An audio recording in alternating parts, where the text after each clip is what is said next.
Hi everybody and welcome back. This is going to be our first research lecture for the semester.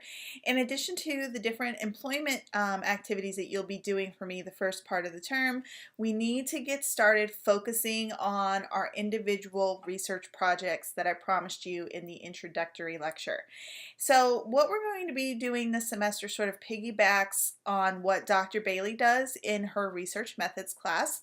And in that class, what we typically see is that students do a research project in which they create a survey, they collect data, they analyze that data, they interpret the findings and results, and then they write up this sort of formalized research report.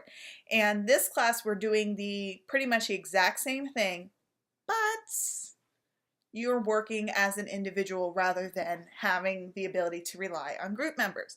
So now we're going to see what you learned in that class and we're going to apply it to a specific policy or program functioning within the realm of criminal justice. So it's very important that you have already taken research methods before you get to me here in senior seminar. This first week, your research task is very simple. The only thing you need to do for me is to pick a topic. And you might be saying to yourself, well, why do you have a whole lecture on it if all I have to do is pick a topic? There's probably a catch, right? Yeah, there's a catch. This topic that you're going to pick for me this first week, I need you guys to pick well, because this topic that you pick is the topic you're going to use for me for the entire semester. In the very first week's module here on Canvas, you can find a list of what I call pre-approved research topics, and you can pick one of those from that list, and that's what you'll use this term. But keep in mind that once you pick a topic, that topic cannot be changed. So pick a good one that's going to interest you for the long term, because you're going to be spending quite a bit of time with this topic. So let me give you a little bit more background in terms of what exactly I am looking for, because it's not just as simple as saying that one, right? The whole research project is going to be built around the idea of community member perceptions of your specific topic, okay? Because we don't have the time to collect official data on X, Y, and Z.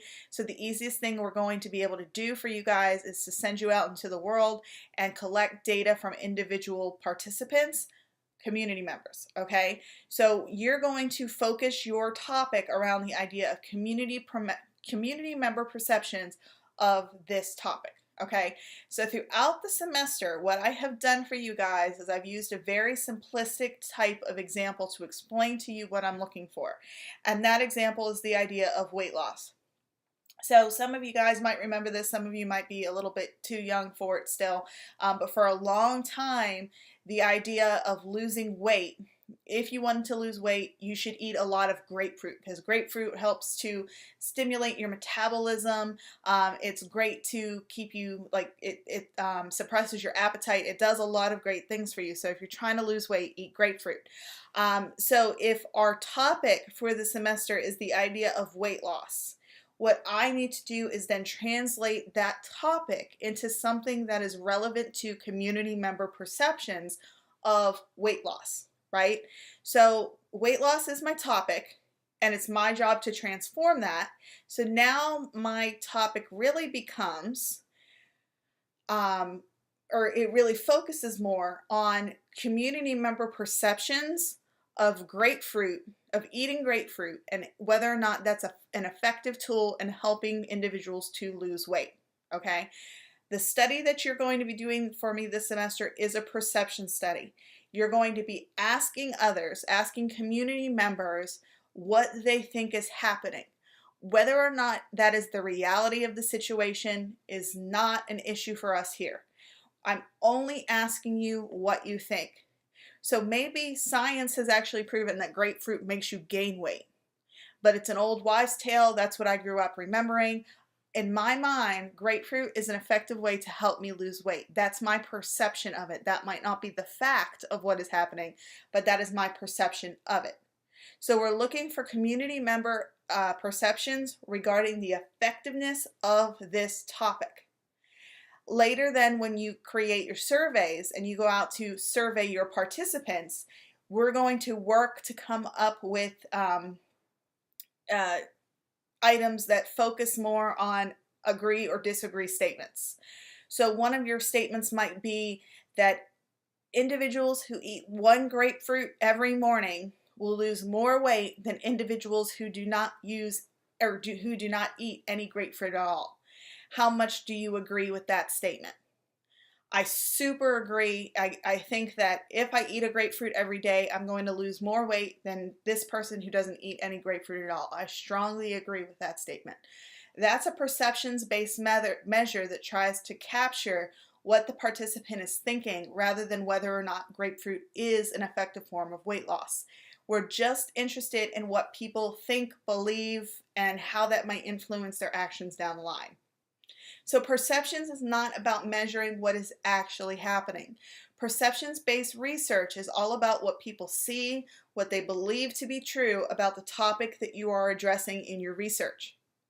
So go through and look at the list of the pre-approved topics that I have chosen for you. Find something that is of interest to you. Then go ahead and formulate that topic into a perceptions-based topic, as I just did with the grapefruit and the weight loss example, and submit that to me. So I just don't want the topic. I need you to formulate it in a perceptions-based way. If you guys have any questions at all, if you're confused about how to do this, if you want to run it by me before you submit, please get in touch with me first.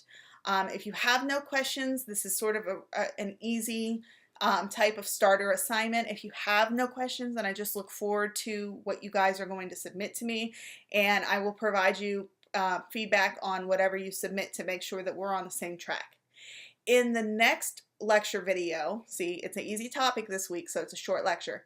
In the next lecture video, we're going to begin focusing on how to write a literature review, and that is due to me in week 3.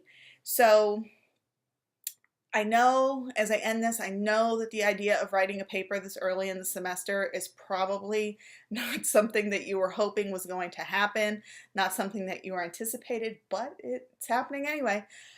So what we're going to do is start on our literature reviews, and this is an important thing to start with in the semester because this is something that's going to provide you an opportunity to look at all of the research that's already been done on your topic, and it's going to be an excellent way for you guys to sort of develop where you want to go with your research projects and look at some of the areas that maybe haven't been explored as much, and this will help you better formulate your actual survey measures when we go to put that part of the project together.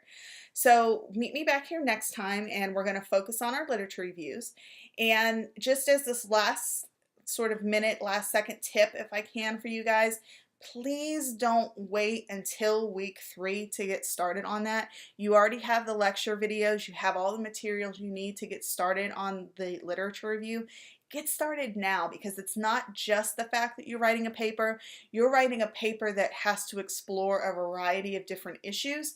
So please make sure that you're giving yourself enough time to really explore the research and the literature that I'm looking for, because it's just going to be sort of denser than the regular research papers. You might wait until the very last minute of the semester to submit, okay? So give yourself enough time. Again, if you have any questions, let me know. Otherwise, I will see you next week for lecture, and I hope you guys have a great rest of your day. Thanks. Bye.